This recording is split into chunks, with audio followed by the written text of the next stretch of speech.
આ રીતના આપણે શરબતના બોટલ હોય કે પછી આપણે જે ઘણી પ્રકારના શરબત આવે ને રૂહ અફઝાના કે પછી મધના પણ હોય તે આપણે છે ને ફ્રીજમાં ના રાખી શકીએ અને આપણે બહાર રાખીએ તો તરત જ લાલ કીડીઓ તેમાં જ આવી જતી હોય છે, તમે જોયું હશે.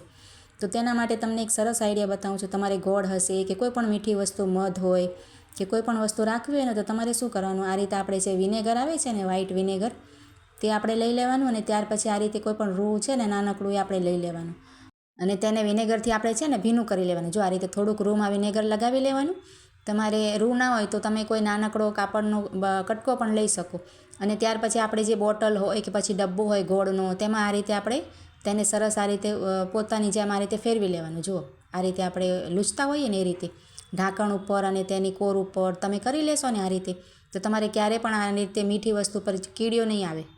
ત્યાર પછી જો આ રીતના આપણી પાસે પાઉચ સોનીના ઘણા બધા ભેગા થાય ને તો આપણે ક્યારેક એનો ઉપયોગ ના કરતા હોય, એમને એમ પડ્યા રહેતા હોય. તો આજે હું તમને તેનો એક સરસ ઉપયોગ બતાવું છું. આપણે છે ને જે ડબલ સાઇડેડ ટેપ આવે છે ને આ રીતની તેનો એક પીસ આપણે આ રીતે કાતર લઈ અને કટ કરી લેવાનું. જુઓ અને ત્યાર પછી આ પાઉચ હોય છે ને પાકીટ તેના પાછળના ભાગે આપણે ચોંટાડી દેવાનું અને સરસ ચોંટી જાય એટલે ઉપરનું તેનું સ્ટીકર છે ને એ આપણે કાઢી નાખશું. હવે આપણે જો આપણે ક્યાંય પણ લગાવવા થાય, જો આ પાકીટને છે ને આ રીતે સ્ટીકર કાઢીને આપણે આ રીતે પલંગ પાછળ કે ક્યાંય પણ તમે લગાવી દેશો ને, અહીંયા પલંગ ઉપર, ફર્નિચરમાં કે પછી દિવાલમાં પણ તમે ક્યાંય પણ લગાવી શકો, ટાઇલ્સ વગેરેમાં. અને એમાં ઘણી બધી આપણે વસ્તુ રાખી શકાય. તો અહીંયા જો આ રીતે આપણે વીંટી કે બુટ્ટી વગેરે આપણે રાત્રે ઉતારવાની આદત હોય તો એમાં રાખી શકાય, બંગડી વગેરે.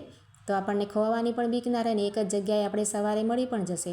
અને તમારે આ ના રાખવું હોય તો આપણે કોઈ વિક્સ બામ કે કોઈ પણ નાની મોટી વસ્તુ આમાં સચવાઈ જાય. જુઓ ખૂબ જ સરસ આઈડિયા છે અને આપણને એક જ જગ્યાએ આપણે સવારે વસ્તુ મળી પણ જાય. ત્યાર પછી જો આ રીતના આપણે ક્યારેક નેલ કટર છે ને ક્યાંક રાખી દઈએ અને આ રીતે તેને ટીંગાળવાનું ના હોય ને તો ક્યાંય પણ આપણે ખાનામાં મૂક્યું અને જલ્દી મળે નહીં તો તેના માટે આપણે એક રબડ લઈ લેવાનું. જુઓ અને અહીંયા જે તેનો હોલ છે ને તેમાં આપણે રબડ પરોવી દેવાય અને તેમાં આ રીતે તમે કરશો એટલે આંટી આવી જશે. જુઓ સરસ આ રીતે કરીએ ને તો આંટી જેવું થઈ જશે અને એને ટીંગાળવાનું સરસ થઈ જાય. જુઓ ક્યાંય પણ તમારે ખીલી વગેરેમાં હશે ને તેમાં તમે આ રીતે ટીંગાળી દેશો ને તો સરસ આપણે ક્યાંય ખોવાશે નહીં અને તરત જ આપણને નેલ કટર જરૂર હોય ત્યારે મળી જાય. જુઓ આ રીતે ક્યાંય પણ તમે હૂક વગેરેમાં કે ટીંગાળી શકો. ખૂબ જ સરસ ટિપ્સ છે.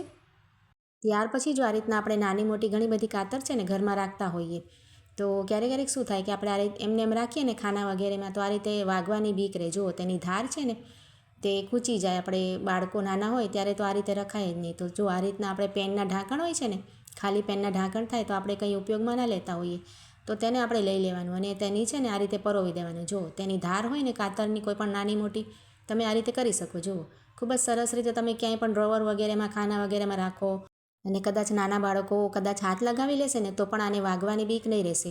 અને આ રીતે એકદમ ઝીણી નાની કાતર આવે છે ને એમાં પેનનું ઢાંકણ ના આવે ને તો જે આપણે નારિયેલ પાણીમાં જે સ્ટ્રો આવે છે ને એ આપણે કટ કરીને આમાં લગાવી શકાય. જુઓ અને આ રીતે મુસાફરીમાં પણ આપણે કવર કરીને લઈ જઈ શકાય, પર્સ વગેરેમાં નાખીને.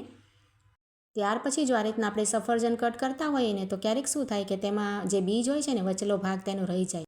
તો એકદમ સરળતાથી તમને કટ કરવાની રીત બતાવું છું. જો આ રીતે આપણે પ્લેટમાં ઊભું રાખી લેવાનું સરસ પહેલાં ધોઈને અને આ રીતે કટ લગાવવાના. છરી લઈ અને એક પહેલાં આ રીતે કટ લગાવવાનું, પછી તેને ફેરવી નાખવાનું અને પછી તેને આ રીતે જે વચલો ભાગ છે ને તેની થોડીક જગ્યા મૂકી અને સાઈડ ઉપર કટ લગાવવાના આપણે આ રીતે. જુઓ તમે વિડીયોમાં જોશો એટલે આ રીતે કટ લગાવી અને ત્યાર પછી આપણે ખોલવાનું તો વચલો ભાગ તેના મેળે જ અલગ થઈ જશે. જુઓ આપણે વધારે મહેનત કરવાની કે જરૂર નહીં પડે. ખૂબ જ સરળતાથી અને એકદમ સહેલી રીતે આ રીતે વચલો ભાગ આપણે અલગ કરી લેવાનો.